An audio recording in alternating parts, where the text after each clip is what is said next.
কিয়ামতের ময়দানে চার শ্রেণীর নারীদের চেহারায় গোশত থাকবে না। কি ভয়ঙ্কর পরিস্থিতি হবে যখন কোনো মানুষের চেহারায় গোশত থাকে না, তখন তাকে দেখতে ভয় লাগে। তার চেহারাটা কতটা ভয়ঙ্কর হতে পারে হাসরের ময়দানে। এই চার শ্রেণীর নারীদের চেহারায় আল্লাহ তাআলা গোশত রাখবেন না, তাদের চেহারাটা কতটা ভয়ঙ্কর হতে পারে।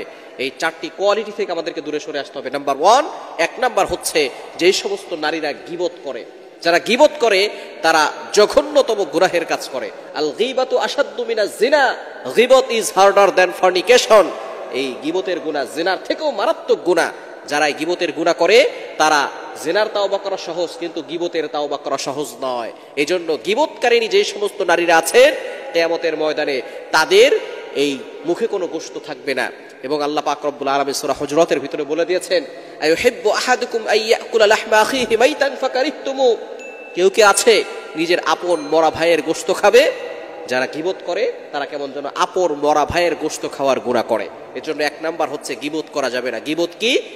অন্যের দোষ বলা, অন্যের নামে যে কথাগুলো বলছেন অবশ্যই সতর্ক থাকবেন।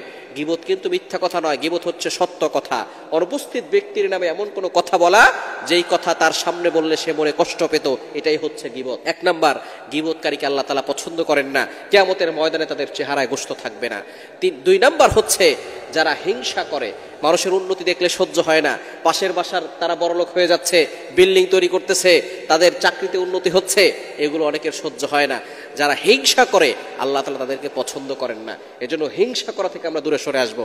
হ্যাঁ, কেউ যদি বড়লোক হয় আপনি আল্লাহর কাছে দোয়া করেন, আল্লাহ তার সম্পদ বাড়িয়ে দাও, আমাকেও কিছু দান করো, এইভাবে আপনি দোয়া করতে পারেন। কিন্তু আল্লাহ তুমি তার সব শেষ করে দাও, ধ্বংস করে দাও, তার বিল্ডিং ভূমিকম্প দিয়ে কাঁপিয়ে দাও, ভূমিকম্প দিয়ে তার সব কিছু নষ্ট করে দাও, এই ধরনের বদদোয়া করা মানে হচ্ছে হিংসা করা। কখনো হিংসা করবেন না। হিংসা করে কখনো কাউকে ছোট করে দেওয়া যায় না। আপনি যার ব্যাপারে যত বেশি হিংসা করবেন আল্লাহ তাকে তত বেশি উন্নত করে দিবে। এজন্য খবরদার হিংসা করবেন না। তিন নাম্বার হচ্ছে যারা চগলখোর, একজনের কথা আর একজনের কাছে গিয়ে লাগায়। এরকম কিছু মানুষ আছে না নাই?